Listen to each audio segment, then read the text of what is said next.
Sebuah bot nelayan yang kelihatan biasa dari luar, menyimpan kengerian yang tidak dapat dibayangkan di dalamnya. Apabila pihak berkuasa menghampiri, bukan ikan yang ditemui, tetapi mayat 17 wanita muda yang dibekukan di dalam bilik sejuk. Malam itu, lautan telah mendedahkan rahasia gelap rangkaian jenayah yang melihat manusia sebagai komoditi. Pada malam 12 Desember 2023, langit di Selat Melaka antara Pulau Pangkor dan pesisir pantai Perak gelap gelita. Angin kencang menyapu ombak, memecahkannya menjadi buih putih. Hanya lampu sorot dari kapal peronda tentara laut di Raja Malaysia yang menembusi kegelapan bergegar mengikut pergerakan ombak. Jam di bilik kawalan kapal baru sahaja menunjukkan pukul 2 pagi apabila skrin radar bergetar dan satu titik mencurigakan muncul. Ia adalah sebuah bot kecil, kira-kira 15 meter panjang, kelihatan seperti bot nelayan. Badan bot diperbuat daripada besi, tetapi ada sesuatu yang tidak kena. Ia bergerak perlahan berputar tanpa arah, tidak menghidupkan lampu isyarat pelayaran dan tidak ada isyarat AIS, seolah-olah sebuah kapal hantu yang sesat pada malam hujan. Komander Arman Iskandar, pegawai pemerintah kapal peronda, merenung skrin dengan mata yang tajam.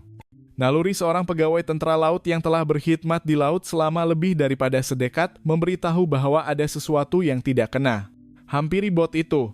Bersedia untuk pemeriksaan, arahnya dengan suara tegas. Tiba-tiba, siren berbunyi dengan kuat dan lampu sorot ditujukan ke arah bot yang mencurigakan itu. Seolah-olah terkejut, bot itu membelok dan memecut dengan serta-merta. Enjinnya menderu kuat, membelah ombak, seolah-olah coba melarikan diri. Tetapi tidak lama kemudian, asap hitam mengepul keluar. Enjin bergegar dengan kuat dan kemudian mati. Bot itu terumbang-ambing di tengah-tengah ombak. Kapal peronda dengan cepat menghampiri.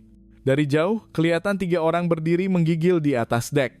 Mereka adalah lelaki pertengahan umur yang kurus dan tegap, bersama dengan 2 orang lelaki muda.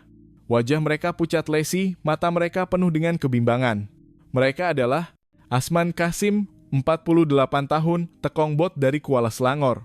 Badrul Hisham, 41 tahun, anak kapal dari Lumut. Rizal Mansor, 28 tahun, dari Teluk Intan. Mereka menunjukkan dokumen bot, tetapi jelas terdapat kesan coretan dan padam.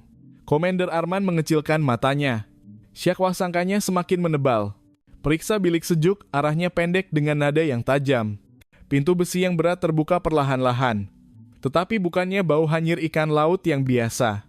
Udara sejuk dan bau busuk yang kuat keluar. Beberapa pegawai mengangkat tangan untuk menutup hidung mereka.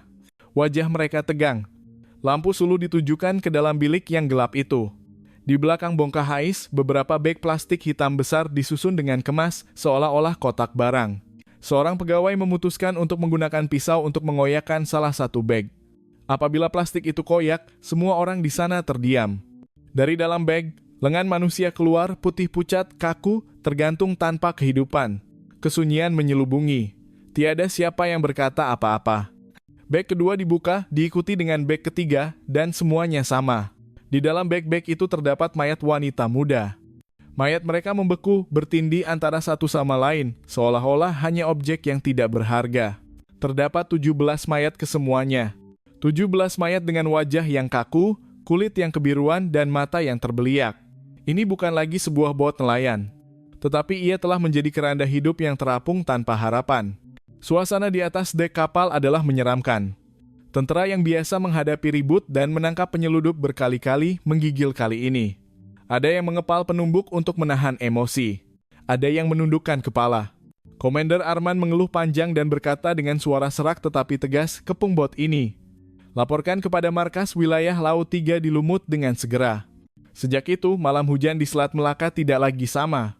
Penemuan yang mengerikan ini bukan hanya pemeriksaan rutin, tetapi permulaan kes pemerdagangan manusia dan jenayah paling kejam yang pernah didedahkan di perairan Malaysia. Dan dengan ombak gelap malam itu, perjalanan panjang untuk memburu rangkaian jenayah yang memperdagangkan nyawa manusia telah bermula. Perjalanan yang akan membawa pegawai ke dalam pertempuran dengan penjenayah berdarah dingin dan meninggalkan luka yang mendalam di hati banyak keluarga Malaysia. Bot besi yang membawa 17 mayat itu ditarik ke pelabuhan Klang, Selangor. Hujan masih turun dengan lebat. Lampu dari pelabuhan memantulkan permukaan air yang banjir seolah-olah serpihan kaca pecah. Tentara bersenjata berdiri berjaga-jaga dengan wajah yang tegang, seolah-olah mereka tidak boleh mengalihkan pandangan walaupun sesaat. Di atas dek, 3 lelaki yang pernah berdiri menggigil kini dibawa turun dari bot. Asman Kasim, tekong bot berusia 48 tahun, berjalan dengan menundukkan kepala. Di belakangnya ialah Badrul Hisham yang lebih senyap. Wajahnya berpeluh walaupun cuaca sejuk. Dan yang terakhir ialah Rizal Mansor, 28 tahun, berjalan terhuyung hayang, matanya menjeling ke kiri dan ke kanan dari semasa ke semasa, seolah-olah mencari jalan keluar. Mereka semua dibawa ke ibu pejabat polis kontingen Selangor pada malam itu juga. Bilik soal siasat penuh dengan ketegangan. Lampu neon putih terang, udara dingin dari penghawa dingin bercampur dengan bau kopi yang samar. Di hadapan mereka ialah Komander Arman Iskandar, pegawai pemerintah kapal peronda yang menemui bot itu, yang kini ditugaskan sebagai ketua pasukan penyiasat awal. Asman coba bertenang. Dia berkata dengan suara yang berat, "Kami hanya nelayan, Tuan. Seseorang mengupah bot untuk membawa barang beku. Kami tidak tahu langsung bahwa di dalamnya adalah seperti itu." Dia berhenti dan menelan air liur. Malah perkataan mayat pun dia tidak berani menyebutnya. Badrul, yang duduk di sebelahnya hanya mengangguk, menundukkan kepala dan melihat ke lantai. Dari semasa ke semasa, dia mengeluh panjang, tetapi tidak berkata apa-apa. Rizal, yang paling muda, kelihatan paling resah. Dia mengepal tangannya di bawah meja, bahunya terketar-ketar. Komander Arman bersandar di kerusinya, merenung mereka dengan tajam. Suaranya rendah tetapi tegas, "Asman, Badrul, Rizal. 17 wanita muda di dalam bilik sejuk di atas bot Anda.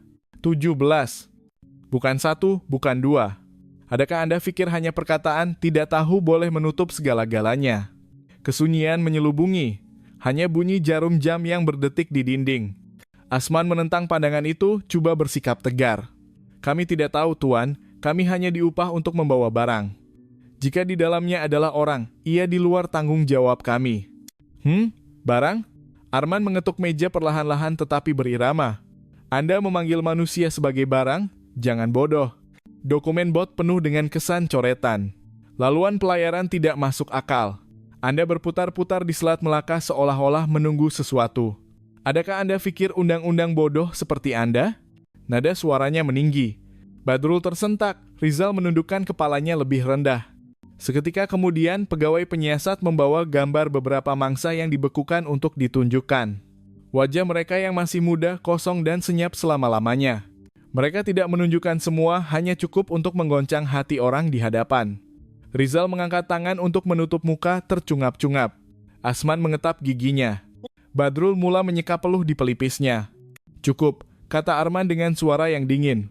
"Kami tidak mau alasan, kami mau kebenaran. Siapa yang mengarahkan Anda?" Asman diam, matanya menjeling ke arah Badrul dan kemudian menundukkan kepala semula. Badrul hanya mampu menggigit bibirnya. Pada ketika itu, Rizal melepaskan emosinya. Dia menangis teresak-esak, bahunya terketar-ketar. Saya tidak tahan lagi, Tuan, semua ini bukan ide kami. Ada seorang wanita. Dia yang menguruskan semuanya. Orang lain memanggilnya Kak Ros." Bilik soal siasat menjadi sunyi sepi. Pegawai bertukar pandangan. Nama itu menjadi catatan pertama di papan putih di belakang. Rosmah Mansor atau Kak Ros? Dengan suara yang serak, Rizal meneruskan, "Dia yang membayar kami. Dia hanya menyuruh kami menghantar barang di tengah laut. Kami mendapat uang pendahuluan.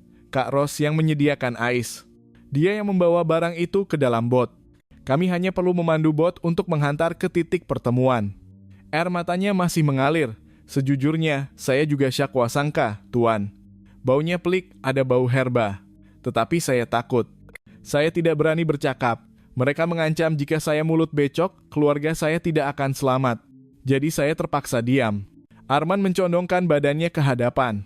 "Rizal, dengar baik-baik. Apa yang awak lihat bukan hanya barang. Itu adalah 17 gadis muda. Anak perempuan keluarga yang kini menangis karena kehilangan mereka. Awak masih muda. Jika awak bercakap benar, awak mungkin selamat. Tetapi jika awak masih menyembunyikan, awak akan tenggelam bersama dengan pembohongan itu." Rizal mengangguk.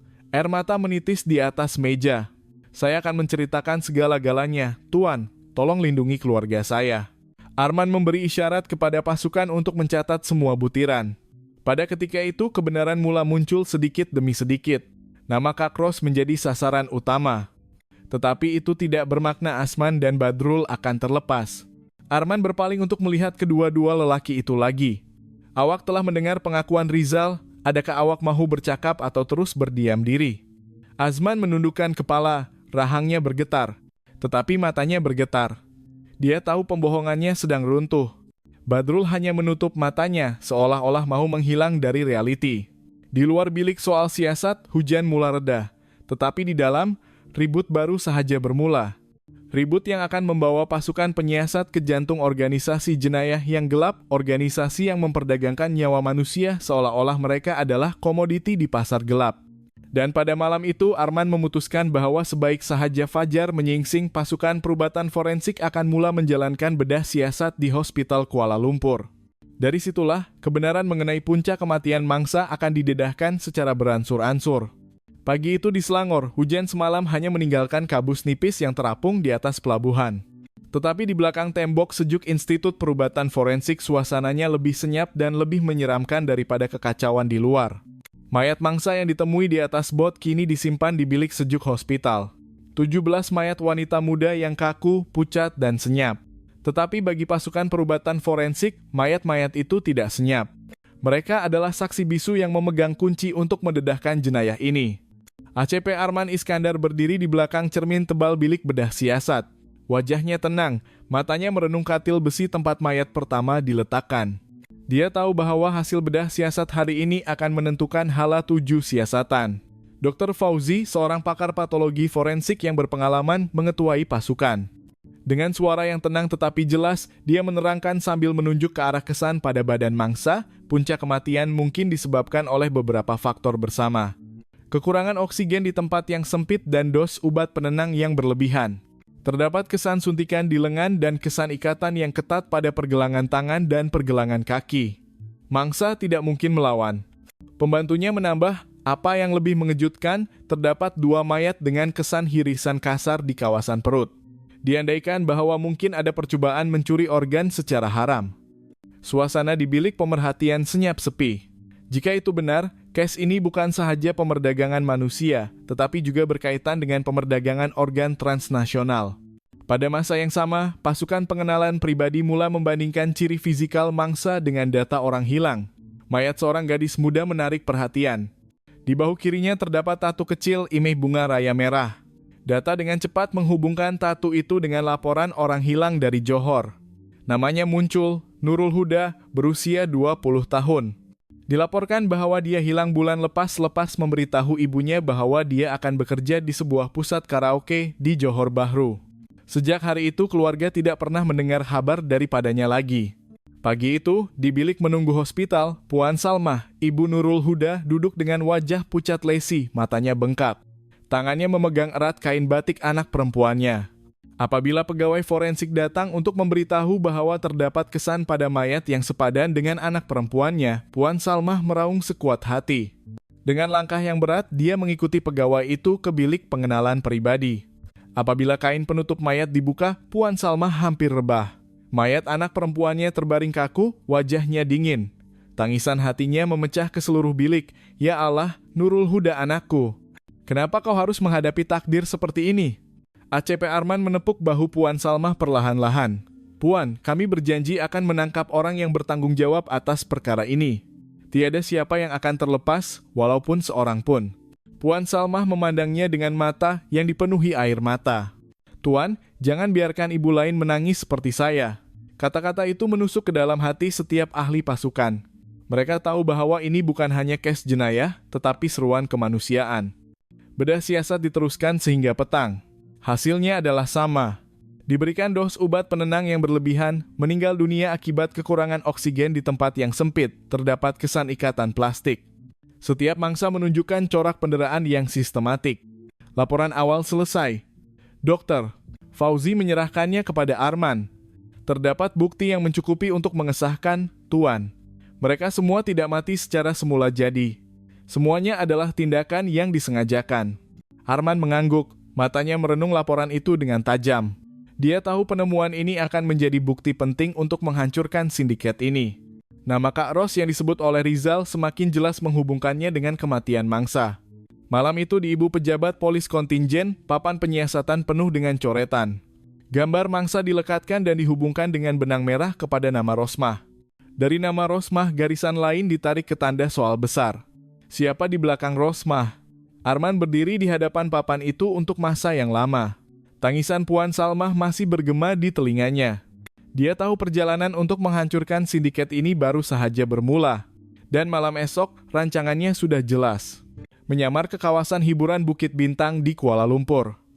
Dari situlah mereka berharap dapat mendekati identiti Kak Ros. Setiap malam di Kuala Lumpur sentiasa meriah. Lampu neon berwarna-warni berkelip di sepanjang jalan Bukit Bintang, pusat hiburan malam terbesar di bandar. Musik yang kuat dari pusat karaoke dan bar bercampur dengan gelak tawa, asap rokok dan tapak kaki pekerja malam. Tetapi di sebalik kesibukan itu, terdapat dunia lain yang sukar dilihat. Dunia di mana organisasi jenayah gelap mencari mangsa. Bagi pasukan penyiasat yang diketuai oleh ACP Arman Iskandar, Bukit Bintang adalah medan perang yang baru. Berdasarkan keterangan Rizal, jelas bahwa Kak Ros sering mencari mangsa di kawasan ini, mencari gadis-gadis muda yang mempercayai janji pekerjaan yang baik dan gaji yang tinggi. Oleh itu, pada malam itu mereka menyebarkan pasukan, menyamar. Salah seorang yang memainkan peranan penting ialah Inspektur Sheila, seorang pegawai polis wanita yang berwajah jujur, perwatakan sederhana, dan dialek utara yang masih ketara. Dia menyamar sebagai pekerja kilang yang baru kehilangan pekerjaan dari kawasan perindustrian Sungai Petani. Sheila berjalan perlahan-lahan di sepanjang kaki lima, memakai t-shirt biasa dan seluar jeans lusuh. Di bahunya terdapat beg sandang kecil yang hanya mengandungi dompet dan telepon bimbit lama. Dari jauh, dia tidak berbeza dengan gadis-gadis lain yang datang mencari rezeki. Tetapi di telinganya terdapat fon kepala kecil yang disambungkan ke pasukan pengawasan yang bercampur di sekeliling. Sheila, berhati-hati, jangan tergesa-gesa bercakap. Biarkan mereka menghampiri awak dahulu, kata suara Arman melalui alat komunikasi. Sheila mengangguk perlahan-lahan walaupun dia tahu tiada siapa yang melihat. Dia masuk ke sebuah kedai kopi kecil di tepi jalan. Duduk bersendirian sambil memesan teh panas. Matanya melilau ke sekeliling. Terdapat beberapa lelaki yang mengintip, mungkin orang tengah tempatan, dan terdapat juga sekumpulan wanita pertengahan umur yang duduk bersama, bercakap dengan yakin seolah-olah mereka adalah penjaga malam itu. Selepas 10 menit, seorang wanita yang bermekap tebal masuk ke kedai. Rambutnya diwarnakan perang kemerah-merahan, bibirnya merah menyala, dan dia memakai pakaian yang menarik. Di tangannya terdapat telepon bimbit model terkini. Wanita itu berjalan dengan yakin dan duduk di kerusi yang paling hadapan. Dia memesan kopi sambil menaip message dengan sibuk. Sheila hanya menjeling tetapi jantungnya berdegup lebih kencang. Dari imei kabur yang diperoleh daripada kamera litar tertutup, ciri-ciri itu sepadan. Wanita pertengahan umur, bermekap tebal, yakin. Kemungkinan besar ini adalah Kak Ros. Sasaran ditemui, bisik Sheila melalui mikrofon kecil. Pasukan pengawasan di luar kedai bersedia serta-merta. Beberapa menit kemudian, seorang gadis muda masuk, umurnya mungkin tidak lebih daripada 20 tahun. Wajahnya masih kelihatan naif, rambutnya diikat dengan ringkas. Dia kelihatan keliru mencari sesuatu. Wanita berambut perang itu melambai. Gadis itu berjalan ke meja, mereka bercakap perlahan-lahan. Tetapi Sheila cukup dekat untuk menangkap intipati, pekerjaan yang selesa, gaji yang tinggi, bekerja di luar negara, boleh menghantar uang balik ke rumah setiap bulan. Ayat-ayat itu cukup untuk menjadi petunjuk kaedah klasik organisasi dalam menjual impian dan kemudian menyeret mangsa ke jurang. Sheila bersabar, dia tidak boleh melakukan apa-apa dengan terburu-buru. Misinya pada malam ini adalah untuk memerhati, merekod dan jika boleh membuat hubungan langsung. Tiba-tiba telepon Sheila bergetar. Message daripada pasukan, coba bercakap selepas dia selesai bercakap. Uji reaksi. Sheila menghabiskan teh untuk menenangkan diri. Selepas kira-kira 20 menit, gadis itu meminta diri untuk beredar. Wajahnya masih keliru tetapi jelas terpengaruh dengan kata-kata manis Rosmah. Wanita berambut perang itu menghidupkan rokok, menghisapnya sambil bersandar di kerusi. Sheila bangun dan berjalan perlahan-lahan melepasi mejanya sambil bergumam dengan suara yang perlahan tetapi cukup kuat untuk didengari. Jika ada pekerjaan yang selesai, saya juga mahu melakukannya. Rosmah berpaling. Matanya tajam dan penuh dengan syak wasangka. Dia memandang dengan teliti dan kemudian tersenyum nipis. Oh, awak bekerja sebagai apa sebelum ini? Sheila menundukkan kepala, berpura-pura bermain dengan tali begnya. Kilang di Sungai Petani, Kak, baru diberhentikan. Uang simpanan pun hampir habis. Rosmah mengangguk perlahan-lahan, matanya menilai dari kepala hingga kaki Sheila. Muka awak pun boleh tahan. Mahu bekerja di luar negara, gaji bagus. Boleh menghantar uang balik ke rumah setiap bulan. Tetapi awak mesti patuh. Sheila berpura-pura teragak-agak. Di negara mana, Kak? Saya takut ditipu. Rosmah ketawa perlahan-lahan. Jangan takut, ramai orang menjadi kaya karena saya. Jika awak berminat, esok petang kita jumpa di kedai kopi di Jalan Sultan Ismail. Jika awak tidak serius, lebih baik berundur. Kata-kata itu direkodkan dengan jelas oleh pasukan melalui alat komunikasi Sheila. Arman, yang mendengar dari kendaraan pengawasan, merekodkan masa dan tempat itu dengan segera. Tengah malam, Rosmah bangun dari kerusi dan berjalan keluar dengan yakin. Sheila menundukkan kepala, mengekalkan jarak yang selamat. Di luar, seorang ahli pasukan lain yang menyamar sebagai pemandu taksi motosikal telah diupah untuk mengikut dari jauh. Di pangkalan operasi sementara, Arman mengumpul semua maklumat malam ini. Esok kita akan menempatkan pasukan di sekitar Jalan Sultan Ismail. Sasaran telah memberikan masa dan tempat, jangan terlepas. Pasukan mengangguk. Wajah mereka penuh dengan kesungguhan. Mereka tahu langkah seterusnya akan menentukan sama ada mereka akan menangkap Kak Ros atau membiarkannya hilang dalam kegelapan sekali lagi. Petang keesokan harinya, langit di Kuala Lumpur mendung. Awan kelabu tergantung rendah, menjadikan suasana suram dan meningkatkan ketegangan. Di sebuah kedai kopi biasa di Jalan Sultan Ismail, beberapa pelanggan duduk bertaburan. Mereka kelihatan seperti orang biasa. Tetapi di tengah-tengah wajah itu, terdapat pegawai penyiasat yang menyamar. Di seberang jalan, sebuah kereta hitam diparkir. ACP Arman Iskandar duduk di tempat duduk hadapan. Fon kepala kecil dipasang di telinganya. Dari situ, dia mengarahkan keseluruhan operasi. Semua unit bersedia. Ingat, keselamatan gadis-gadis muda adalah yang paling penting. Suaranya tegas. Di dalam kedai kopi, Inspektur Sheila duduk di sudut bilik dengan jus buah. Dia masih berpakaian sederhana seperti malam sebelumnya. Dia mesti kelihatan seperti gadis biasa. Tetapi jantungnya berdegup lebih cepat daripada biasa. Jarum jam hampir tiba pukul 3 petang. Sebuah kereta putih berhenti di hadapan kedai. Seorang wanita yang memakai pakaian yang menarik keluar dari kereta dengan beg tangan yang besar. Gayanya berjalan dengan yakin, terdapat senyuman nipis di sudut mulutnya. Itu adalah Kak Ros. Dan bersamanya adalah dua gadis muda yang lain. Wajah mereka masih kelihatan naif. Umur mereka mungkin hanya 18 atau 19 tahun. Mata mereka kelihatan keliru antara harapan dan ketakutan. Rosmah masuk ke kedai dan melambai kepada Sheila. "Hai, awak sudah sampai? Bagus. Mari duduk sini. Mari berkenalan dengan kawan-kawan." Sheila berpura-pura gemetar dan berjalan mendekat. Dua gadis muda duduk di sebelah Rosmah, tersenyum kekok. "Mereka semua sama," kata Rosmah dengan suara yang lembut. "Masih muda, mahukan pekerjaan. Jangan risau. Saya telah membantu ramai gadis muda seperti mereka. Pekerjaan selesai, gaji tinggi. Malam ini berehat dahulu. Esok saya akan menguruskan perjalanan." Kedua-dua gadis muda itu bertukar pandangan. Terdapat keraguan. Tetapi perkataan gaji tinggi jelas menarik minat mereka. Sheila berpura-pura bertanya dengan suara yang takut. "Kak, selamatkah?" Saya takut ditipu." Rosmah ketawa perlahan-lahan, dia melambai-lambaikan tangannya. "Jika saya seorang penipu, saya tidak berani menunjukkan muka seperti ini. Ramai orang telah berjaya karena saya, awak hanya perlu percaya. Hidup kita kadang-kadang perlu mengambil risiko." Ayat itu direkodkan dengan jelas oleh perakam suara kecil di dalam beg Sheila. Bagi pasukan penyiasat, ini adalah bukti penting. Arman mengarahkan dengan perlahan melalui radio, "Tunggu sehingga pembayaran dibuat. Kita akan melakukan tangkapan pada masa itu." Beberapa menit kemudian, Rosmah membuka bagnya. Dia mengeluarkan sejumlah uang tunai dan meletakkannya di atas meja dan kemudian menghulurkannya kepada kedua-dua gadis muda itu. "Ini uang pendahuluan, supaya awak percaya. Esok awak akan mendapat lebih banyak."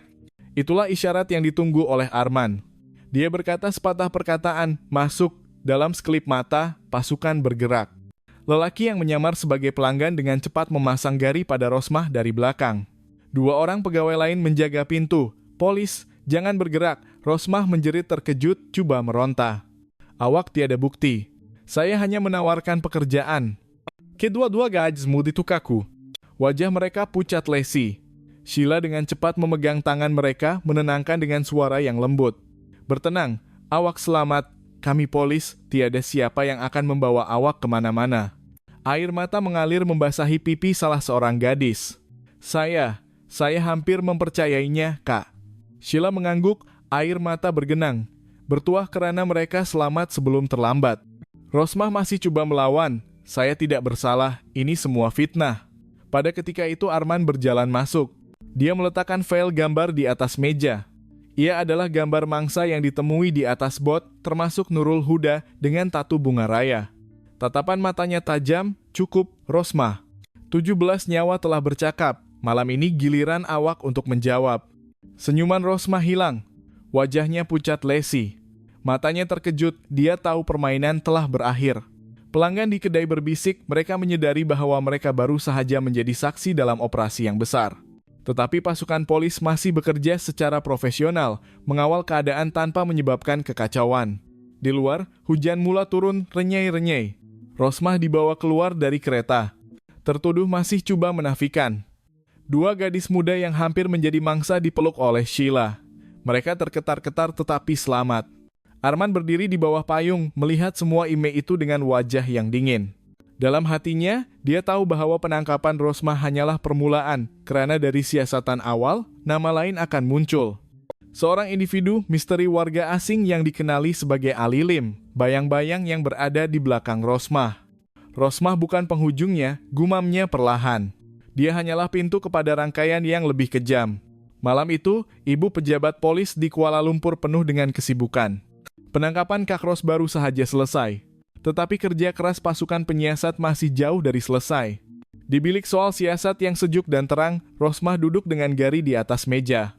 Make-upnya comot, rambutnya yang perang kusut masai, tetapi matanya masih coba menunjukkan keangkuhan. ACP Arman Iskandar masuk ke bilik dengan dua pegawai lain. Dia duduk di hadapan Rosmah, merenungnya. Rosmah Mansor atau Kak Ros, malam ini awak ditangkap karena coba memujuk dua gadis muda. Kami mempunyai rekaman suara, uang pendahuluan, dan saksi. Awak masih mahu mengatakan awak tidak bersalah. Rosmah mendengus. Saya hanya menawarkan pekerjaan. Apa salahnya mereka datang dengan sukarela? Arman membuka veil tebal yang mendedahkan foto-foto mangsa dari bot sejuk. Wajah kaku 17 gadis muda itu merenung dengan kosong. Dia menolak foto ke hadapan Rosmah. Awak kenal mereka? Semua telah menemui ajal di laut. Jangan beritahu saya mereka juga sukarela. Rosmah terdiam. Tangannya bergetar sedikit dan dengan cepat menutupnya dengan senyuman nipis. Selepas saya menghantar mereka, saya tidak tahu apa-apa lagi. Ada orang menguruskan di atas saya. Arman merenung dengan tajam. Siapa di atas awak? Rosmah mengeluh, matanya memandang ke lampu neon di atas. Saya tidak tahu nama sebenar, orang lain memanggilnya Ali Lim, itu sahaja. Bilik soal siasat senyap sepi. Nama ini sebelum ini telah didengar samar-samar. Tetapi kini ia keluar dari mulut tertuduh secara langsung. Siapa Ali Lim? Arman bertanya lagi. Akhirnya Rosmah bersetuju untuk bercakap dengan perlahan. Dia seorang warga asing. Aksennya tidak seperti orang Malaysia. Dia mengatakan dia berada di Singapura. Kadang-kadang dia datang ke Kuala Lumpur. Apabila saya berjumpa dengannya, saya sentiasa berjumpa di tempat yang sesak. Dia tidak pernah datang bersendirian. Terdapat 2 atau 3 lelaki warga asing yang sentiasa berjaga-jaga. Bagaimana dia menghubungi awak? Menggunakan nomor telepon guna buang. Selepas urusan selesai, saya akan memusnahkan kad SIM.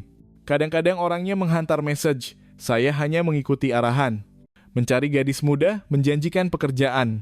Mengumpulkan mereka di rumah. Apabila jumlahnya cukup, seseorang akan datang menjemput mereka ke bot. Saya tidak berani bertanya lebih lanjut. Uang yang dia berikan terlalu banyak. Saya menjadi gelap mata. Rosmah menundukkan kepala, suaranya bergetar. Dia pernah berkata bahwa jika ada yang melawan, berikan obat supaya senyap. Jika ada yang mati, jangan terkejut, karena walaupun mereka yang tidak bernyawa masih dianggap berharga. Kata-kata itu menjadikan suasana di dalam bilik lebih berat. Pegawai muda di sudut bilik mengepal penumbuk untuk menahan emosi.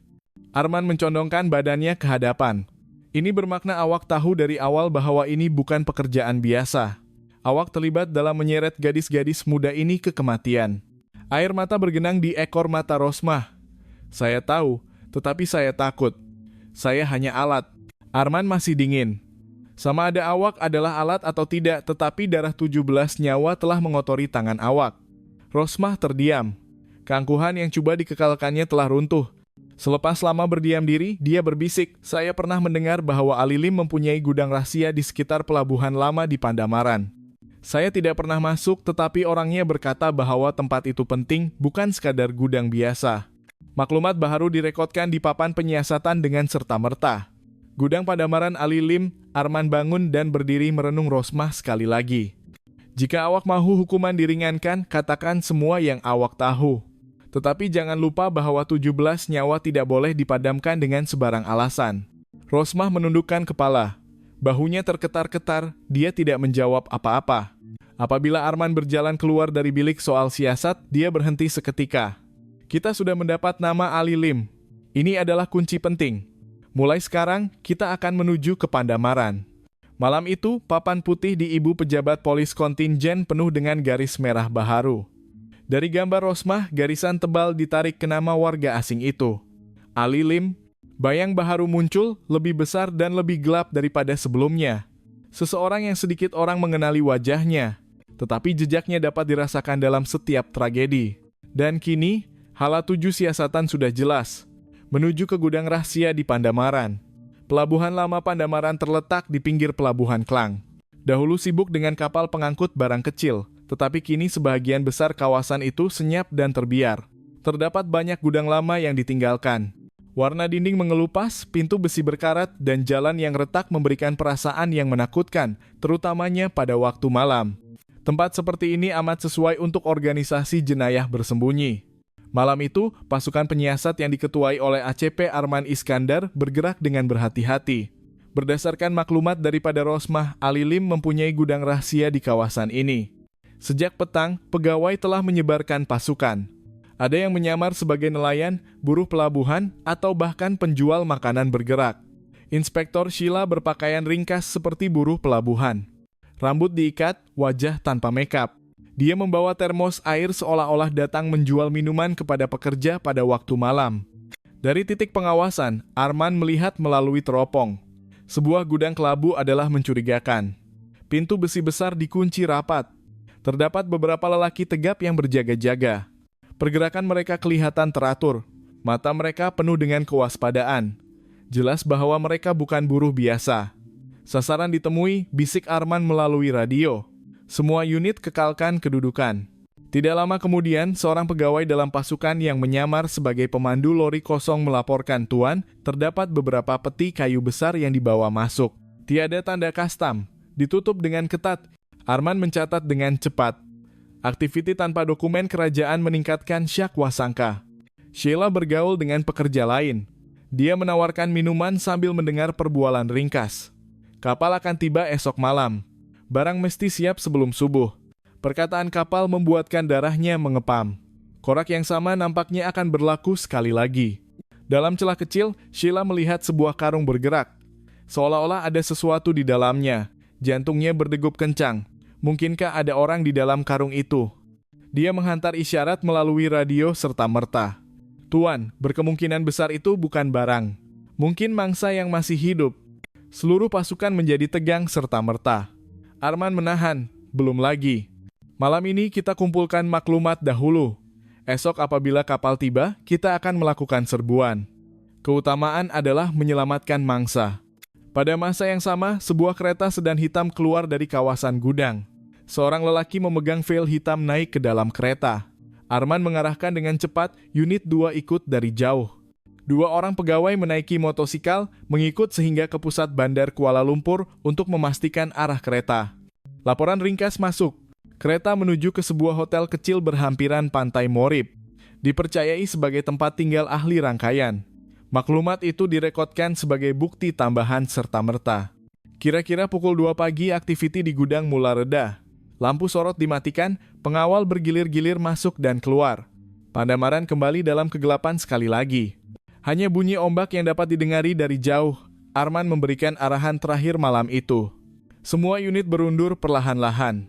Esok malam, kita akan memasang perangkap. Pandamaran mesti menjadi titik akhir permainan ini. Semua pegawai mengangguk. Wajah mereka tegang, tetapi mata mereka penuh dengan keazaman. Mereka tahu malam esok akan menjadi titik perubahan yang penting antara mendedahkan rangkaian Ali-Lim atau jatuh dalam bahaya sendiri. Malam keesokan harinya, udara di Selangor terasa menyesakan. Angin laut membawa bau masin bercampur dengan bau minyak diesel dari bot lama. Lampu dari pelabuhan berkelip samar-samar, menambahkan suasana yang menakutkan. Di sebalik kegelapan itu, pasukan Penyi, Yasat telah bersedia. Malam ini operasi besar di gudang Pandamaran akan bermula. ACP Arman Iskandar berdiri di hadapan kereta komando. Ingat, keutamaan kita adalah menyelamatkan nyawa mangsa. Dilarang sama sekali menembak, kecuali dalam keadaan yang benar-benar memerlukan. Semua pegawai mengangguk. Inspektor Sheila kembali menyamar sebagai pekerja, bergaul berhampiran jetih bersama dengan radio kecil yang disembunyikan. Kira-kira pukul 11 malam, aktiviti di gudang mencapai kemuncaknya. Lampu sorot menyala terang, lori masuk dan keluar, memindahkan peti kayu dan guni besar. Sheila melaporkan dengan cepat, "Tuan, mangsa sedang dipindahkan keluar." Mereka sangat lemah. Ada yang kelihatan separuh sedar. Tidak lama kemudian, bunyi engine berat datang dari laut. Sebuah bot kecil perlahan-lahan menghampiri menggunakan lampu malap.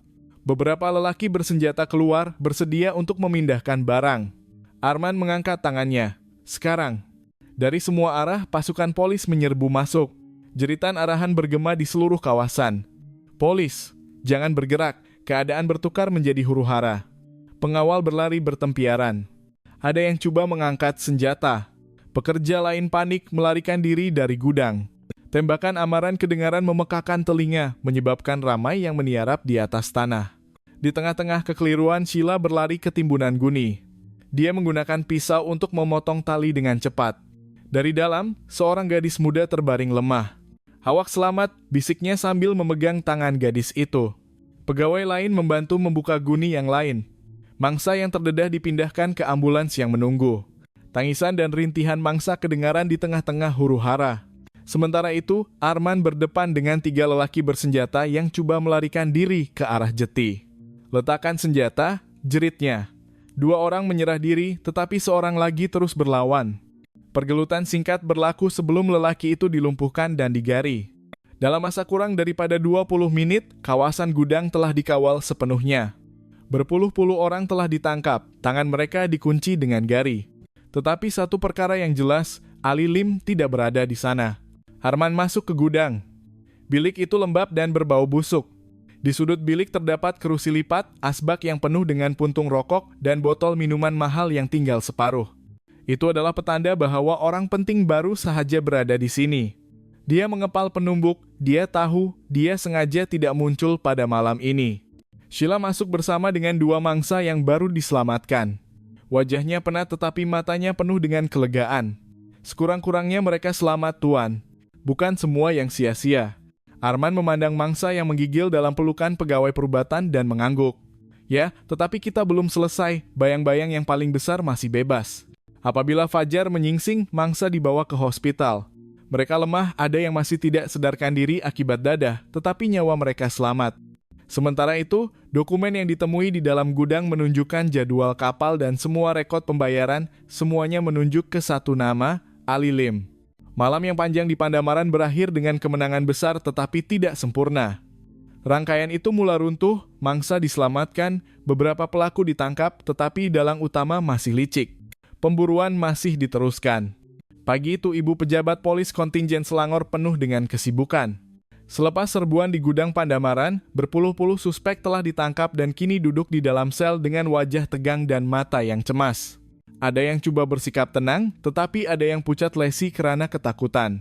ACP Arman Iskandar masuk ke bilik soal siasat yang pertama dan berhadapan dengan seorang lelaki tegap yang digari. Apabila ditanya namanya, lelaki itu hanya mengangkat bahu dan mendakwa hanya seorang buruh pelabuhan yang tidak tahu apa-apa.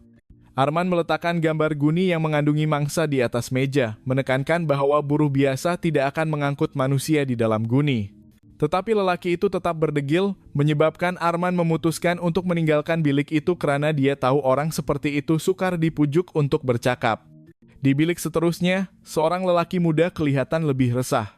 Peluh sejuk mengalir di dahinya dan sebelum pegawai mula menyoal, dia menundukkan kepala dan dengan suara yang tergagap-gagap dia berkata bahwa dia diarah untuk menjaga dan diancam akan dibunuh jika dia tidak menurut.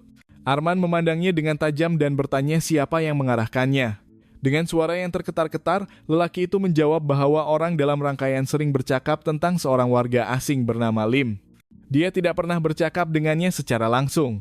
Semuanya melalui orang tengah, tetapi malam itu orang itu datang ke gudang, duduk sebentar dan kemudian beredar dengan kereta sedan hitam sebelum tengah malam.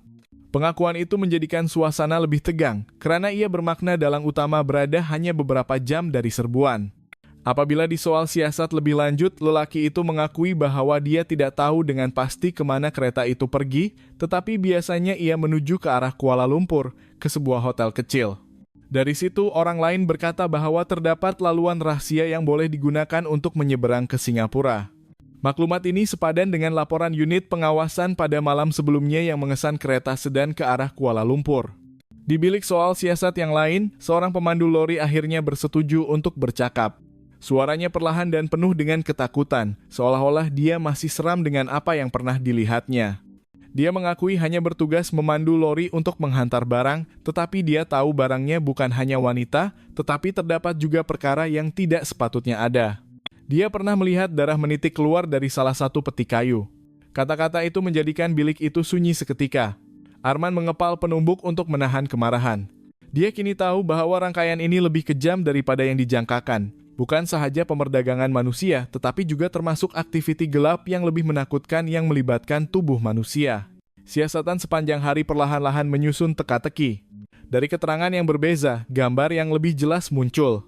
Terdapat rumah perlindungan yang tersembunyi di pinggir bandar Kuala Lumpur yang digunakan untuk menahan gadis-gadis muda sebelum dipindahkan. Terdapat laluan laut rahasia dari Pandamaran ke perairan Malaysia yang digunakan sebagai laluan masuk dan keluar barang. Dan yang paling penting, individu bernama Lim beroperasi bukan sahaja di Malaysia tetapi mempunyai hubungan yang kukuh di luar negara, menjadikan rangkaiannya sukar disentuh. Malam itu Arman memanggil semua pasukan untuk bermesyuarat di bilik mesyuarat. Papan putih penuh dengan coretan baharu, peta Kuala Lumpur, gambar gudang, anak panah yang menunjukkan laluan laut, dan senarai suspek yang telah dikenal pasti. Garis merah tebal menghubungkan segala-galanya ke satu titik tengah. Lim. Dengan suara yang tegas, dia merumuskan bahwa dalang utama sentiasa mendahului mereka satu langkah, tetapi kini laluannya jelas. Rosma bertindak sebagai pembekal. Gudang Pandamaran adalah titik rehat. Laluan laut ke Malaysia adalah jalan melarikan diri, dan semuanya dikawal oleh seorang. Kita tidak boleh berhenti sehingga kita menangkapnya. Arman berkata dengan mata yang berazam. Dari sudut bilik, Sheila mengepal penumbuk. Imei wajah mangsa di dalam guni masih menghantuinya. Dengan suara yang terketar-ketar tetapi tegas, dia berkata, "Tuan, jika ada rumah perlindungan lain, itu bermakna masih ada gadis-gadis muda yang menunggu giliran. Kita tidak boleh berlengah lagi." Arman mengangguk, mengesahkan bahwa esok mereka akan memeriksa lokasi rumah perlindungan dan menyelamatkan sesiapa sahaja yang masih dikurung. Kemudian mereka akan memasang perangkap di laluan laut. Dia percaya Ali Lim akan coba melarikan diri ke Singapura dan tugas mereka adalah untuk memastikan bahwa perkara itu tidak berlaku. Suasana mesyuarat pada malam itu tegang tetapi penuh dengan semangat. Setiap ahli menyadari bahwa berjuang dengan rangkaian transnasional bermakna mengambil risiko nyawa yang lebih besar, tetapi berundur bukanlah pilihan. Selepas mesyuarat berakhir, Arman berdiri bersendirian di balkoni ibu pejabat merenung laut yang gelap. Angin malam bertiup kencang membawa bau masin dan kesejukan. Dalam hatinya, dia bergumam perlahan. Dimanapun awak bersembunyi, kami akan mencari awak. 17 nyawa tidak boleh mati sia-sia. Keesokan harinya, cuaca di Selangor masih lembab selepas hujan semalam. Jalan yang becak di pinggir bandar membawa pasukan ke sebuah rumah besar dengan pagar besi yang tinggi. Dari luar ia kelihatan senyap. Tingkap tertutup rapat dengan langsir tebal. Tetapi maklumat daripada orang tahanan menyatakan bahwa tempat ini sering digunakan sebagai tempat menahan gadis-gadis muda sebelum dipindahkan. Sejak pagi, Arman dan pasukannya telah memerhati. Dia melihat seorang lelaki berjaga di hadapan, berjalan ke sana-sini sambil menghisap rokok. Tiada aktiviti penduduk biasa. Hanya ada suasana pelik yang kelihatan tegang. Sahkan sasaran, bisik Arman melalui radio. Kita akan melancarkan operasi malam ini. Apabila malam menjelang, kawasan di sekitar rumah menjadi lebih sunyi. Pasukan menyebarkan kuasa. Ada yang bersembunyi di dalam semak, ada yang bergaul sebagai penduduk di kawasan itu. Inspektur Sheila menyamar sebagai penjual makanan bergerak, membawa gerai sederhana sambil berjalan berhampiran. Dia mendengar suara yang perlahan dari dalam, seperti suara gadis-gadis muda bercakap dengan perlahan, coba menenangkan satu sama lain. Hatinya jatuh, memang benar, mereka berada di sana. Kira-kira pukul 9 malam, sebuah van hitam berhenti di hadapan rumah. 2 orang lelaki membawa guni beras dan peti air minuman masuk. Selepas memberi isyarat kepada pengawal, bukti menjadi lebih jelas bahwa rumah ini sedang digunakan. Arman memberi arahan, unit 1 masuk melalui hadapan, unit 2 masuk melalui belakang. Ingat, mangsa adalah yang paling penting. Dengan pergerakan yang pantas, pintu pagar besi telah dipecah masuk. Pengawal terkejut dan coba mengangkat parang, tetapi telah ditewaskan dengan cepat. Dari pintu belakang, unit lain menyerbu masuk. Jeritan bergema, cermin tingkap pecah. Keadaan menjadi tegang. 2 orang lelaki di dalam coba menyerang dengan batang besi, tetapi selepas pergelutan singkat, kedua-duanya dilumpuhkan. Sheila berlari ke bilik gelap. Di sana, 5 gadis muda meringkuk dalam ketakutan. Apabila melihat uniform polis, mata mereka terbeliak, bertenang. "Awak selamat," kata Sheila sambil memegang tangan salah seorang daripada mereka. Tangisan mengalir, ada yang memeluknya erat. Pegawai perubatan bergegas masuk dan memberi selimut dan air minuman. Gadis-gadis itu masih terketar-ketar. Ada yang kelihatan lemah karena telah dikurung untuk jangka masa yang panjang. Salah seorang daripada mereka berkata dengan suara yang serak bahwa mereka dijanjikan pekerjaan di restoran. Tetapi apabila tiba di Kuala Lumpur, semua dokumen pengenalan mereka dirampas dan mereka dikurung di rumah ini. Sheila menggenggam tangan gadis itu dengan erat untuk menahan kemarahan. Arman memeriksa bilik-bilik lain. Di dalam bilik yang dikunci, mereka menemui beg pakaian yang mengandungi paspor palsu, butiran kapal, dan senarai. Dokumen-dokumen itu jelas menunjukkan rancangan untuk memindahkan mangsa pada masa akan datang. Sementara itu, di atas meja di dapur, pegawai lain menemui telepon bimbit yang masih dihidupkan. Di dalamnya terdapat message ringkas, "Kapal berlepas esok malam. Limahu semuanya beres." Message itu mengesahkan bahwa dalang utama masih memberi arahan dari belakang tabir. Hampir tengah malam, rumah perlindungan telah dikawal sepenuhnya. Kelima-lima gadis muda itu dibawa ke hospital untuk pemulihan. Tertuduh digari dan dibawa ke dalam kereta orang tahanan. Di halaman, Sheila berdiri dengan Arman. "Tuan, kita telah menyelamatkan mereka," katanya dengan lega. Arman mengangguk sambil menunjukkan skrin telepon dengan message itu. "Ya, tetapi esok kapal akan berlepas, itu bermakna Alilim belum berhenti. Kita mesti bergerak lebih pantas." Sheila memandangnya dengan mata yang berazam. Lingkaran semakin mengecil. Kali ini dia tidak akan terlepas. Malam di pinggir Kuala Lumpur berakhir dengan kemenangan penting, tetapi juga membuka laluan baharu. Dokumen, senarai, dan message yang ditemui menjadikan laluan ke dalang utama lebih jelas, dan pasukan menyadari bahwa langkah seterusnya akan menjadi lebih berbahaya. Karena mereka kini menghampiri pusat sebenar rangkaian. Malam kembali menyelimuti Kuala Lumpur sekali lagi. Laut gelap gelita, hanya cahaya bulan yang menembusi sedikit awan. Di sebuah jeti kecil, pasukan penyiasat sedang menyiapkan bot laju. Maklumat daripada telepon bimbit di rumah persembunyian mengesahkan bahwa malam ini akan ada kapal yang menuju ke Malaysia melalui laluan gelap. ACP Arman Iskandar berdiri di atas dek bot komando, merenung ombak yang memukul perlahan. "Kita mesti menghentikan kapal itu sebelum ia meninggalkan perairan Malaysia. Ingat, mangsa adalah yang paling penting." Inspektur Sheila memakai jaket keselamatan, wajahnya tegang. Angin malam bertiup sehingga menggigil, tetapi matanya tidak lepas dari kaki langit. Kira-kira pukul 11 malam, radar mengesan pergerakan dari jauh. Kelihatan bayang-bayang sebuah bot kayu yang menggunakan lampu malap berlayar perlahan-lahan ke laut terbuka. Arman mengangkat radio. "Sahkan sasaran. Bentukan formasi separuh bulatan." 3 bot polis menyebarkan kuasa, menghampiri bot sasaran dari sisi dan belakang. Apabila tiba pada jarak yang sesuai, lampu sorot menyala terang. "Polis, hentikan bot dan menghampiri sekarang." Arahan Arman bergema, tetapi bot itu malah memecut. Bunyi enjin menderu membelah ombak. Beberapa lelaki di atas dek kelihatan panik. Ada yang coba menggunakan kain terpal untuk menutup barang. Ada yang mengangkat objek seperti senjata api dan menembak amaran. Arman memberi arahan. "Tembak amaran ke udara." Tembakan kedengaran memekakan telinga, tetapi bot itu masih membelok laju ke arah timur. Bot polis mengejar, bunyi engine menderu, air laut membasahi wajah semua pegawai. Di bawah lampu sorot, Sheila melihat timbunan kain terpal yang besar di atas dek kapal yang seolah-olah bergerak. Jelas bahwa itu bukan barang biasa. Selepas pengejaran selama kira-kira 15 menit, sebuah bot berjaya memintasnya. Tali dihayun dan tersangkut di sisi bot kayu itu. Pertempuran bermula. Pegawai polis melompat ke atas dek bot. Jeritan arahan bercampur dengan bunyi ombak. Beberapa orang rangkaian berlawan dengan senjata tajam, tetapi dengan cepat ditewaskan oleh mereka yang lebih terlatih. Salah seorang daripada mereka terjatuh ke dalam air sebelum ditarik balik. Sheila berlari ke timbunan kain terpal. Dia menggunakan pisau poket untuk memotong tali. Dari dalam, seorang gadis muda tercungap-cungap mencari udara, matanya penuh ketakutan. "Awak selamat," bisik Sheila sambil menariknya keluar. Dia menemui 4 lagi mangsa dalam keadaan lemah dan segera dipindahkan ke bot perubatan. Tangisan mereka memecah di tengah-tengah kekeliruan. Di seberang, Arman berdepan dengan tekong bot, seorang lelaki berusia 40-an dengan wajah yang tegang. Apabila digari, lelaki itu mendengus. Awak tidak akan dapat menghentikannya. Masih ada banyak laluan lain. Arman merenung dengan dingin. Di dalam beg lelaki itu, polis menemui nota kecil yang mengandungi koordinat dan nomor tarikh. Bukti dirampas serta-merta. Hampir sejam kemudian, bot rangkaian itu dikawal sepenuhnya. 10 orang telah ditangkap dan 5 orang mangsa telah diselamatkan. Bot ditarik balik ke jeti di Selangor. Di atas dek bot komando, Arman merenung laut gelap yang perlahan-lahan menjadi tenang. Sheila mendekat, wajahnya masih pucat tetapi matanya tegas.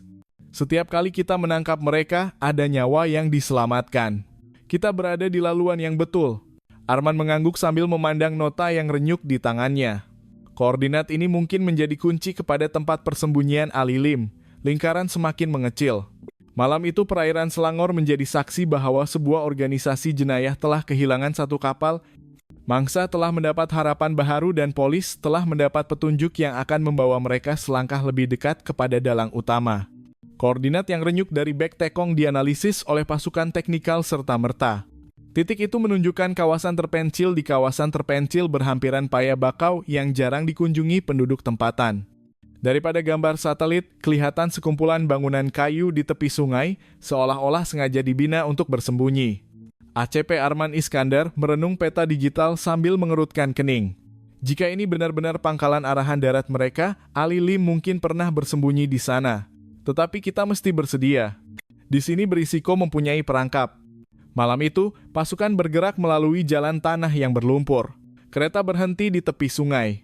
Perjalanan seterusnya memerlukan bot kecil untuk menyusuri sungai yang gelap di tengah-tengah Paya Bakau. Bunyi serangga dan bunyi air mengalir adalah satu-satunya yang kedengaran. Sheila duduk di hadapan, matanya yang tajam sentiasa memerhatikan setiap bayang-bayang. Kira-kira sejam kemudian, bangunan kayu itu kelihatan samar-samar. Bumbung zinc berkarat, cahaya suram keluar dari dalam. Ia terlalu senyap untuk kediaman biasa. Unit 1 kepung di sebelah kiri, unit 2 ikut saya, arah Arman. Pintu kayu dipecahkan. Bilik pertama kosong, meja tumbang, kerusi bertaburan seperti ditinggalkan tergesa-gesa. "Tuan, tiada orang," lapor seorang pegawai. Tiba-tiba, bunyi klik kedengaran dari pintu belakang. Arman berpaling dengan cepat dan melihat wayar nipis bersambung. Semua meniarap. Saat berikutnya bunyi letupan menggegarkan bumi. Dinding kayu pecah berderai, serpihan kayu berterbangan. Asap tebal memenuhi bilik. Mujur, pasukan telah meniarap dengan cepat, hanya mengalami luka kecil akibat serpihan kayu. Sheila mengangkat kain untuk menutup hidungnya. Suaranya serak. Mereka tahu kita akan datang. Arman menggelengkan kepalanya dengan tegas.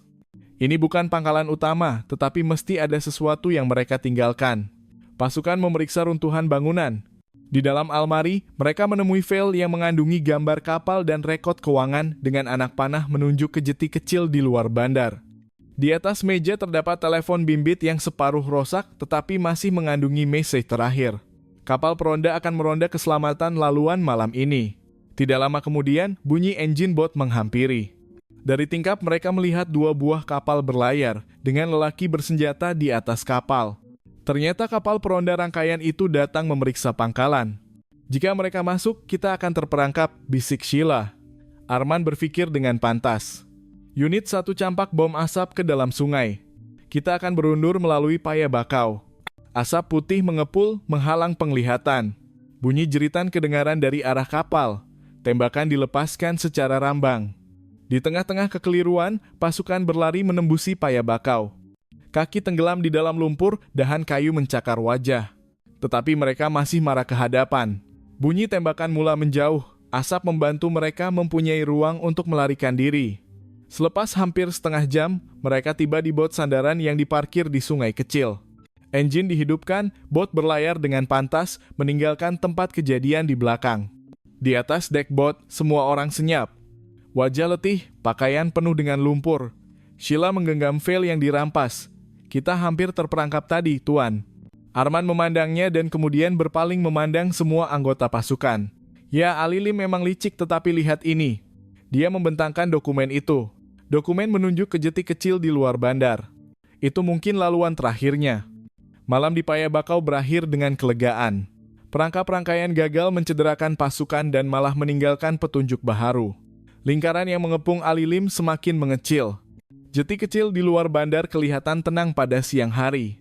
Hanya ada beberapa nelayan yang sedang membaiki jala dan kanak-kanak yang bermain di atas jambatan kayu lama. Tetapi laporan perisikan menyatakan bahwa tempat ini akan kembali meriah pada waktu malam apabila rangkaian akan memindahkan barang ke kapal yang lebih besar untuk menuju ke Malaysia.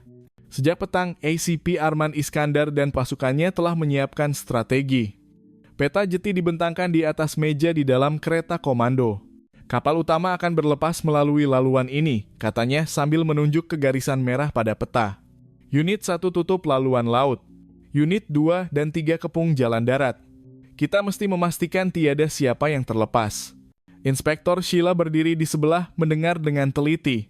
Dia tidak dapat melupakan wajah gadis-gadis yang mereka selamatkan sebelum ini.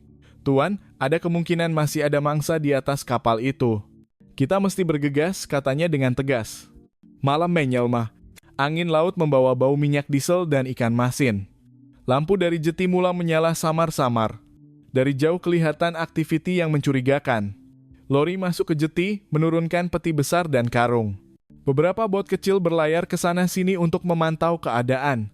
Arman memberi arahan melalui radio, semua unit bersedia. Tunggu isyarat daripada saya. Kira-kira pukul 11 malam, sebuah kapal besar menghampiri jeti. Lampunya hanya dihidupkan samar-samar, seolah-olah coba menyamar sebagai bot nelayan, tetapi ukurannya terlalu besar untuk hanya menjadi bot nelayan. Aktiviti di jeti semakin sibuk. Jeritan dan bunyi kayu dipukul bercampur dengan bunyi engine. Sahkan sasaran, bisik Arman. Dia mengeluh panjang dan kemudian berkata dengan kuat, sekarang, dalam sekelip mata, lampu sorot polis menyala terang ke seluruh jeti. Jeritan arahan bergema, polis. Jangan bergerak. Keadaan huru-hara serta-merta. Orang rangkaian terkejut. Ada yang coba melarikan diri, ada yang mengangkat senjata dan berlawan. Tembakan amaran kedengaran memekakan telinga menyebabkan ramai yang meniarap, tetapi ada yang masih berjuang hingga akhir hayat. Pasukan polis menyerbu masuk dari semua arah. Pertempuran sengit berlaku di jeti. Kerusi dan peti kayu berterbangan. Jeritan bercampur dengan bunyi siren. Sheila berlari ke lori yang baru dibuka. Di dalamnya dia menemui 3 orang gadis muda. Tangan mereka diikat, wajah mereka penuh dengan ketakutan. Awak selamat, bisiknya sambil memotong tali untuk membebaskan mereka. Sementara itu Arman bersama dengan unit maritim menghalang kapal besar yang hendak berlepas. Engine kapal menderu kuat, coba menembusi kepungan polis. Polis melepaskan suar merah ke udara sebagai isyarat. Bot laju menghampiri serta-merta. Tali dihayun dan tersangkut di lambung kapal. Pertempuran diteruskan di atas dek kapal. Anak buah rangkaian coba berlawan dengan senjata tajam dan kayu, tetapi telah ditewaskan satu demi satu oleh mereka yang lebih terlatih. Mereka dilumpuhkan. Akhirnya, kapal dikawal selepas pertempuran sengit selama hampir setengah jam. Tetapi di tengah-tengah kekeliruan itu, seorang lelaki dengan jaket hitam dilihat melompat ke dalam bot kecil di sebelah jeti. Dia bergerak pantas. Wajahnya hanya dilihat sekilas di bawah cahaya lampu. Arman mengenalinya. Alilim, dia di sana, jerit Arman. Sheila berpaling, jantungnya berdegup kencang. Bot kecil itu berlayar pantas meninggalkan jeti di belakang. Unit maritim coba mengejar, tetapi di tengah-tengah kekeliruan, Alilim hilang dalam kegelapan laut. Walaupun kecewa, operasi pada malam itu dianggap sebagai kejayaan besar. Lebih daripada 20 anggota rangkaian telah ditangkap, berpuluh-puluh mangsa telah diselamatkan dan kapal besar itu dirampas sebagai bahan bukti. Di jeti yang kini penuh dengan lampu sorot dan bunyi siren, Arman berdiri merenung laut yang gelap. "Kita hampir mendapatkannya," katanya perlahan. Sheila berdiri di sebelahnya. Wajahnya menunjukkan kelegaan dan kesedihan. Dia benar-benar licik, tetapi laluannya semakin berkurangan. Kali ini dia terlepas, tetapi tidak lama lagi. Arman mengangguk sambil memandang mangsa yang dipeluk erat oleh pegawai perubatan. Tangisan mereka adalah peringatan bahwa perjuangan ini belum berakhir. Malam yang hangat di jeti kecil berakhir dengan kemenangan besar, tetapi juga meninggalkan janji dalam hati setiap anggota pasukan. Mereka tidak akan berhenti sehingga Ali Lim ditangkap sepenuhnya. Beberapa hari selepas operasi besar di jeti kecil, Selangor kembali tenang di permukaan, tetapi bagi pasukan penyiasat, ribut baru sahaja bermula. Daripada siasatan terhadap anggota rangkaian yang ditangkap, satu maklumat penting muncul. Ali Lim bersembunyi di sebuah villa lama di atas bukit berhampiran pantai terpencil. Tempat itu disembunyikan dengan baik dan mempunyai laluan khas ke laut. ACP Arman Iskandar merenung gambar satelit villa itu. Ini adalah sarangnya. Dia sudah terdesak. Dia pasti akan berlawan sampai mati. Semua bersedia. Malam itu pasukan bergerak dengan senyap.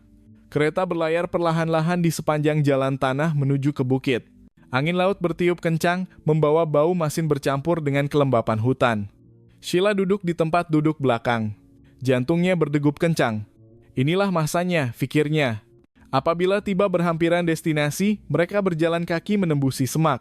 Dari jauh kelihatan cahaya dari villa bersinar. Beberapa lelaki bersenjata berjalan ke sana-sini di halaman. Arman memberi arahan melalui radio. Unit 1 kepung di sebelah utara. Unit 2 bersedia di pantai. Jangan tinggalkan sebarang ruang. Tepat tengah malam, operasi bermula. Bunyi memecahkan pintu bergema, memecahkan kesunyian. Jeritan arahan bergema. "Polis, jangan bergerak." Pertempuran sengit meletus. Anak buah Ali Lim menembak rambang. Polis membalas tembakan dengan tepat, memaksa mereka berundur. Sheila bersembunyi di belakang dinding, tercungap-cungap sebelum bergerak ke hadapan untuk membantu seorang mangsa yang ditemui di dalam bilik sebelah. Di tengah-tengah kekeliruan itu, Arman melihat seorang lelaki keluar dari pintu belakang villa. Jaket hitam, wajah dingin, mata penuh dengan cabaran. Ali Lim. Dia berlari ke bot kecil yang terikat di pantai. Ali Lim, berhenti. Jerit Arman sambil berlari mengejar. Tetapi Ali Lim masih terus berlari. Tembakan amaran kedengaran, butiran pasir bertaburan di sekelilingnya. Sebelum dia melompat ke dalam bot, peluru telah menembusi kayu di hadapannya, memaksanya berhenti. Arman menghampiri dengan pistol yang dihalakan. Semuanya sudah berakhir, angkat tangan. Ali Lim berpaling. Wajahnya sinis. Adakah awak pikir dengan menangkap saya, awak akan dapat menghentikan segalanya? Masih ada banyak laluan lain, ada ramai orang lagi di luar sana. Arman merenungnya dengan tajam. Mungkin. Tetapi malam ini, laluan awak sudah berakhir, buat seketika masa seolah-olah berhenti. Angin laut bertiup kencang. Hanya bunyi ombak dan bunyi jantung yang dapat didengari. Akhirnya, Ali Lim perlahan-lahan mengangkat tangannya. Polis bergegas dan memasang garis serta-merta. Jeritan kegembiraan bergema daripada anggota pasukan yang lain. Anak buah Ali Lim yang lain telah ditangkap. Semua mangsa telah diselamatkan. Dokumen dan peralatan elektronik telah dirampas yang akan mendedahkan seluruh rangkaian transnasional. Sheila berdiri di pantai, merenung Ali Lim yang dibawa naik ke dalam kereta orang tahanan. Terdapat kelegaan dan kepahitan. Dia mengingati wajah gadis-gadis yang tidak dapat diselamatkan tepat pada masanya. Akhirnya, dia berbisik, "Kita berjaya." Arman berdiri di sebelahnya. "Ya, tetapi kerja kita masih belum selesai. Dokumen ini akan mendedahkan lebih banyak rangkaian. Tetapi malam ini kita boleh katakan bahwa keadilan telah bermula." Malam itu, pantai yang sunyi menjadi saksi berakhirnya pemburuan yang panjang. Selepas beberapa bulan bayang-bayang gelap yang menghantui Selangor, dalang utama akhirnya ditangkap. Dan walaupun proses undang-undang masih panjang, cahaya keadilan telah bersinar. Beberapa bulan selepas pertempuran di pantai, bilik perbicaraan utama di Mahkamah Tinggi Shah Alam penuh dengan orang ramai. Di hadapan, mangsa dan keluarga duduk dengan wajah yang bercampur aduk, kelegaan dan luka yang masih ada. Mereka memegang gambar, ada yang menangis teresak-esak. Hari ini, mahkamah akan memutuskan nasib Ali Lim dan anak buahnya. Pendakwa Raya membacakan pertuduhan dengan suara yang berat. Jenayah menculik, mengurung, menahan, dan coba melakukan pembunuhan. Semua bukti yang dikumpul, dokumen, message, keterangan mangsa, semuanya mengikat Ali Lim sehingga dia tidak dapat melarikan diri. Ali Lim duduk di kerusi defendan dengan Gary. Wajahnya masih dingin, seolah-olah tidak merasa apa-apa. Tetapi tatapan mangsa yang merenung dengan kesakitan menyebabkan topeng keangkuhannya perlahan-lahan retak. Apabila hakim mengetuk tukul dan membaca hukuman, bilik perbicaraan menjadi sunyi sepi. Ali Lim dijatuhkan hukuman penjara seumur hidup, manakala sebagian besar anak buahnya menerima hukuman penjara berpuluh-puluh tahun. Jeritan kegembiraan bercampur dengan tangisan kedengaran dari tempat duduk keluarga mangsa. Ada yang berpelukan, ada yang tunduk sujud karena berterima kasih. Inspektor Sheila duduk di barisan belakang dan memandang imei itu dengan air mata bergenang. Dia tahu bahwa hukuman itu tidak dapat memulihkan nyawa yang telah hilang, tetapi sekurang-kurangnya malam yang penuh dengan ketakutan telah berakhir. Sementara itu, ACP Arman Iskandar berdiri di luar bilik perbicaraan, dikerumuni oleh wartawan. Dengan suara yang tenang, dia berkata bahwa ini bukan sahaja kemenangan polis tetapi kemenangan seluruh masyarakat. Saya harap case ini menjadi peringatan. Jangan mudah mempercayai kata-kata manis. Sentiasa berhati-hati, karena jenayah boleh bersembunyi di sebalik wajah yang kelihatan boleh dipercayai. Masa berlalu. Mangsa yang terselamat telah dipulihkan dari segi fisikal dan mental. Ada yang kembali bersama keluarga. Ada yang masih perlu menjalani terapi psikologi, tetapi satu perkara yang pasti, mereka kini mempunyai peluang baharu untuk meneruskan kehidupan. Malam itu Sheila berdiri di jeti pelabuhan Klang dan merenung laut yang pernah menjadi saksi kepada banyak tragedi. Ombak memukul perlahan, seolah-olah coba menghilangkan jejak gelap yang pernah berlaku. Dia mengeluh panjang dan membiarkan angin malam meniup wajahnya. Semua kesedihan ini biarlah menjadi peringatan bahwa tiada sesiapa yang akan terperangkap dalam perangkap seperti ini lagi, pikirnya dalam hati. Arman mendekat, berdiri di sebelahnya. Kita telah menutup babak besar, katanya perlahan. Sheila mengangguk. Tugas melindungi orang ramai daripada perangkap seperti ini tidak akan pernah berakhir. Betul, jawab Arman. Tetapi kita telah membuktikan satu perkara. Tidak kira betapa gelapnya jalan, kebenaran akan sentiasa mencari jalan untuk bersinar. Kedua-duanya berdiam diri, hanya bunyi laut yang kedengaran. Kisah ini bukan hanya kisah jenayah dan keadilan, tetapi juga kisah harapan dan ketekunan. Ia mengingatkan kita semua bahwa di sebalik janji pekerjaan yang mudah atau gambaran kehidupan yang mewah, mungkin terdapat perangkap yang berbahaya tersembunyi. Bagi setiap keluarga, jangan terleka. Bagi semua anak muda, jangan mudah mempercayai pujuk rayu, dan bagi kita semua, jangan berhenti percaya bahwa kebenaran, walaupun lambat, akan sentiasa menang.